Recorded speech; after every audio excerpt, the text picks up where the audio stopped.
Hello friends, welcome to country சமையல். இன்றைக்கி நம்ம சேனலில் என்ன வீடியோ பார்க்க போகிறோன்னா கரண்டி ஆம்லேட் எப்படி செய்யிருந்தாங்க பார்க்க போகிறோம்.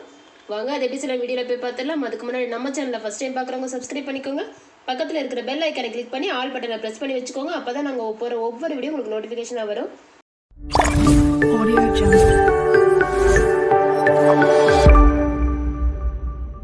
பவலில் 2 முட்டையை உடச்சி ஊற்றிக்கலாம்.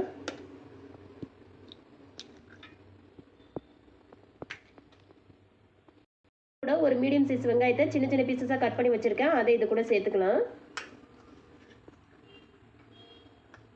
கூட 1/4 ஸ்பூன் மஞ்சள் தூள் சேர்த்துக்கோங்க. 1/2 ஸ்பூன் மல்லித்தூள் சேர்த்துக்கோங்க.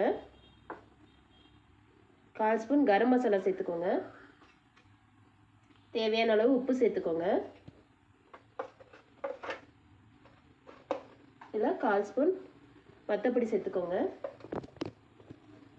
கொஞ்சமாக பெருங்காயத்தூள் சேர்த்துக்கோங்க.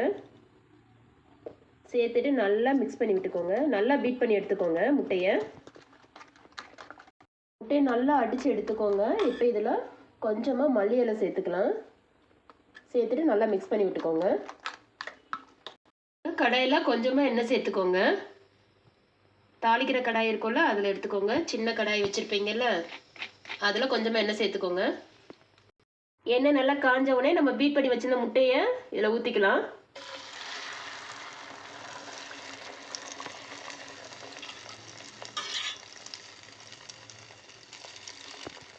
கொஞ்ச நேரம் நல்லா வேகட்டும்.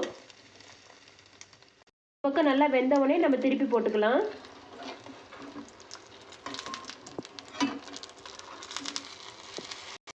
அவ்வளோதாங்க, நமக்கு சூப்பரான கரண்டி ஆம்லேட் ரெடி ஆயிடுச்சு. பாருங்கள், நம்ம இப்போ அடுப்பு ஆஃப் பண்ணிக்கலாம். நமக்கு சூப்பரான கரண்டி ஆம்லேட் ரெடி ஆயிடுச்சுங்க. இதே மாதிரி நீங்களும் உங்கள் வீட்டில் ட்ரை பண்ணி பாருங்கள். ட்ரை பண்ணி பார்த்துட்டு எப்படி வந்ததுன்னு எங்களுக்கு கமெண்ட்டில் சொல்லுங்கள். இந்த வீடியோ உங்களுக்கு பிடிச்சிருந்துச்சுன்னா லைக் பண்ணுங்கள், ஷேர் பண்ணுங்கள், கமெண்ட் பண்ணுங்கள். கண்டிப்பாக சப்ஸ்கிரைப் பண்ணுங்கள். நம்ம இன்னொரு வீடியோவில் பார்க்கலாம். பாய்.